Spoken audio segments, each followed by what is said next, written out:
કચ્છના રણ પ્રદેશમાં થયેલા ભારે વરસાદના કારણે રણમાં પાણી ભરાયું છે, જેના પગલે આગામી દિવસોમાં પ્રવાસન પ્રવૃત્તિઓ પર અસર થવાની સંભાવના જણાઈ રહી છે। ટૂર ઓપરેટરોના જણાવ્યા મુજબ દર વર્ષે મોન્સૂન દરમિયાન રણમાં પાણી ભરાય છે, પરંતુ આ એક રૂટીન પ્રક્રિયા છે। પાણી સુકાઈ જાય બાદ સફેદ રણનું અદ્ભુત સૌંદર્ય ફરી પ્રવાસીઓને આકર્ષવા માટે તૈયાર થઈ જાય છે। પ્રવાસન ઉદ્યોગના આગેવાનો કહે છે કે હાલ પાણી ભરાવવાની થોડીક અસુવિધા ઊભી થવાની શક્યતા છે, પરંતુ રણોત્સવની સિઝન પહેલા પાણી સુકાઈ જતા પ્રવાસીઓને પહેલા જેવી જ અવિસ્મરણીય અનુભૂતિ મળશે। સ્થાનિક જાણકારોમાંથી મળતી માહિતી પ્રમાણે હાલમાં ધોરણો રણોત્સવના ગેટ નંબર 2 થી વોચ ટાવર અને ત્યાંથી જ્યાં નજર કરો ત્યાં પાણી જ પાણી છે। અંદાજે 4 થી 5 ફૂટ પાણી ભરાયેલા છે।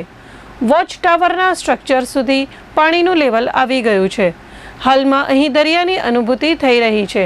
દરમિયાન ટૂર ઓપરેટર રાજનભાઈ ઠક્કરે રણોત્સવ નિર્ધારિત સમય શરૂ થશે ત્યાં સુધી પાણી સુકાઈ જશે તેવો આશાવાદ વ્યક્ત કર્યો હતો।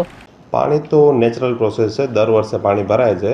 આ વખતે કદાચ વરસાદને લીધે થોડું પાણી વધારે આવે છે, બાકી પાણી તો છેલ્લા ઘણા વર્ષોથી પાણી આવે છે અને પાણી ખેંચાઈ જાય અથવા તો સુકાઈ જાય છે, જેના લીધે વ્હાઇટ રણ સરસ બની જતું હોય છે।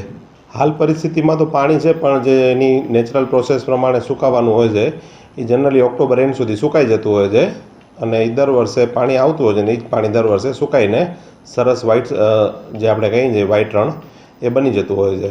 બસ અત્યારે દિવાળી અને રણોત્સવ શરૂ થઈ છે એની બુકિંગ સારી એવી શરૂ થઈ ગઈ છે અને આ વખતે ધોળાવીરાની પણ બુકિંગ્સ બહુ સારી આવી રહી છે। ગયા વર્ષ કરતાં આ વર્ષે 20-25% વધારે બુકિંગ થશે એવી આશા છે।